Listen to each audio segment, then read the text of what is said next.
Bem-vindos ao canal Verdades Ocultas da Bíblia. Torne-se membro do canal. Planos a partir de R$ 4,99. Tornando-se membro do canal, você ganha acesso exclusivo à biblioteca e ao grupo de membros.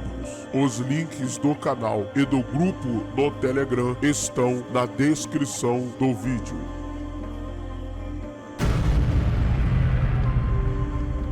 Ative o sino das notificações.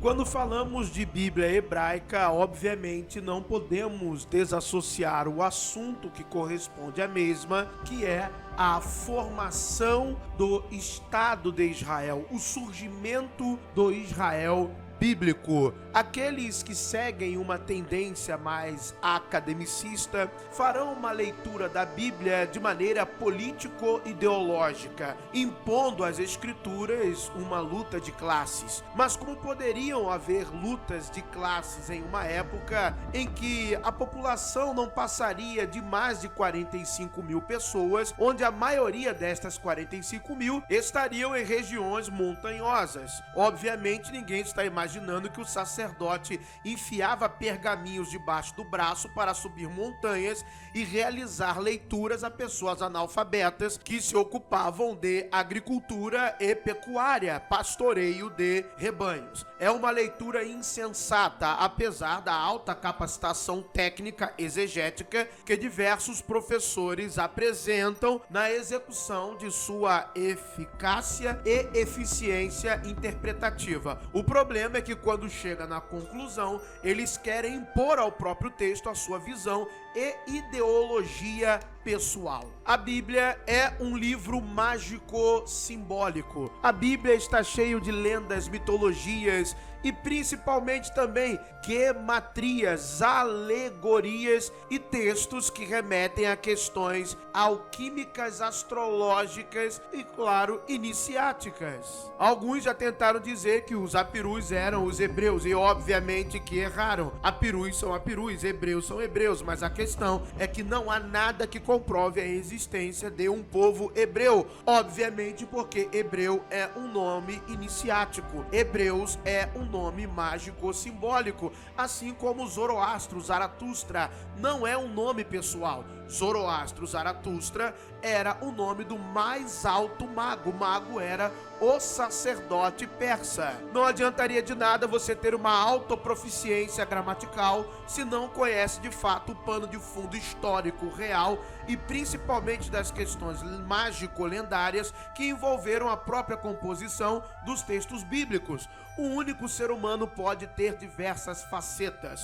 O pai, o professor, o pastor, o mestre pode estar englobado em um único ser humano. Assim também como as escrituras hebraicas têm várias camadas de leitura e de interpretação. De acordo com o excelente livro de arqueologia bíblica, Uma História de Israel, leitura crítica da Bíblia e arqueologia. Um dos autores desta obra é o renomado arqueólogo brasileiro, professor doutor José Ademar Kaefer. No capítulo do que fala do que pode se dizer sobre as origens de Israel, lemos: o surgimento de Israel está vinculado à crise das cidades-estado das planícies de Canaã. Isso aconteceu entre os anos 1250 a 1100 antes da Era Comum. Essa crise está relacionada principalmente às diversas invasões dos chamados povos do mar, a guerras entre cidades e também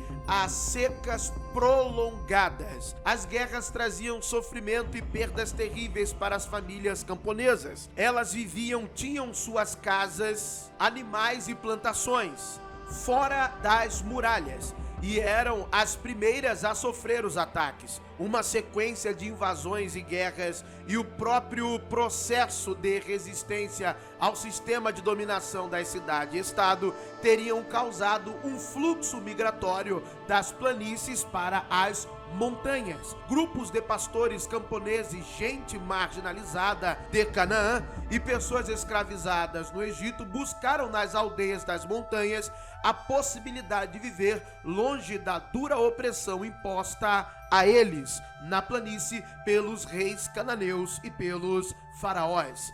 Poucas pessoas sabem disso, mas arqueologicamente e historicamente temos diversas evidências que durante um período aproximado de 300 anos, inclusive no século XIV, século da dinastia Amarna, o Egito sempre controlou com mão forte a terra de Canaã. De acordo com os registros históricos e arqueológicos, entre os períodos de 1460 até 1170 antes da Era Comum, a Palestina foi efetivamente dominada pelo Egito. Devido ao peso demográfico, econômico e militar do Egito, sua influência na região deve ter começado séculos antes, mas é especialmente nesses 3 séculos assinalados que a arqueologia comprova forte presença dos egípcios na Palestina. A partir das cartas de Tel Amarna, escritas aproximadamente entre 1370 e 1350 antes da Era Comum,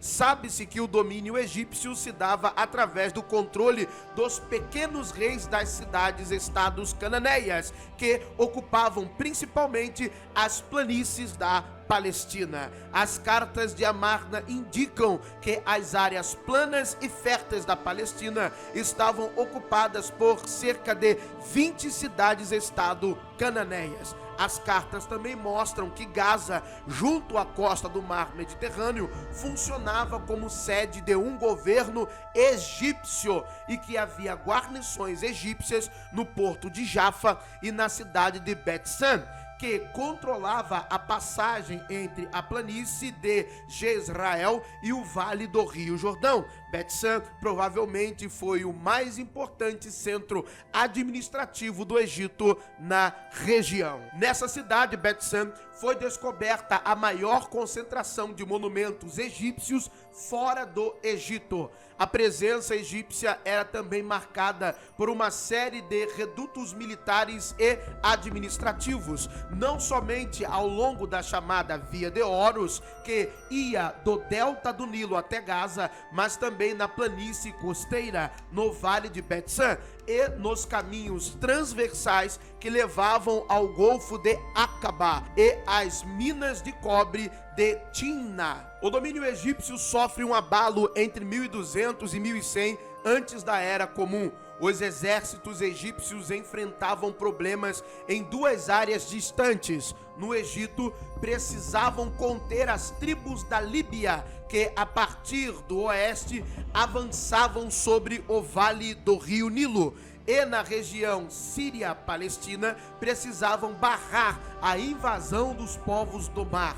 Várias levas de migrantes vindas de Creta, de ilhas do mar Egeu e da parte ocidental da Ásia Menor formavam grupos bem organizados e com armas e instrumentos de ferro que invadiram a Palestina pelo norte e desceram em direção ao Egito. São chamados de povos do mar porque muitas destas levas de invasores vieram pelo mar e apareceram em um alto relevo egípcio em uma batalha naval com os exércitos do Egito. As invasões dos povos do mar fizeram entrar em colapso o sistema das cidades-estados cananeias, que ocupavam as áreas planas da Palestina. Muitas das cidades-estado foram atacadas e destruídas. Outras ficaram extremamente enfraquecidas pelos ataques dos povos do mar, que chegaram em várias ondas sucessivas.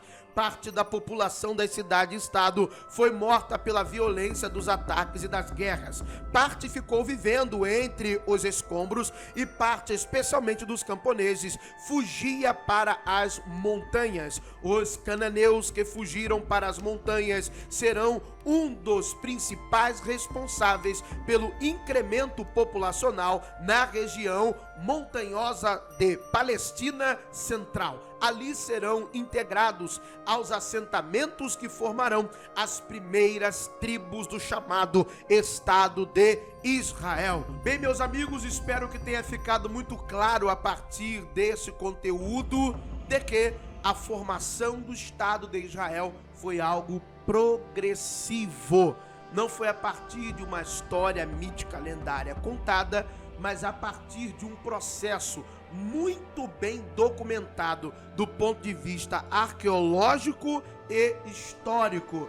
Guerras, invasões, seca, colapso econômico e um povoamento em decorrência desses problemas da região montanhosa de Israel e Judá. Muito obrigado por terem assistido a mais um vídeo no canal Verdades Ocultas da Bíblia. Você sabe que o verdadeiro Deus abençoe a todos. Obrigado por assistir mais um vídeo. Se inscreva no canal.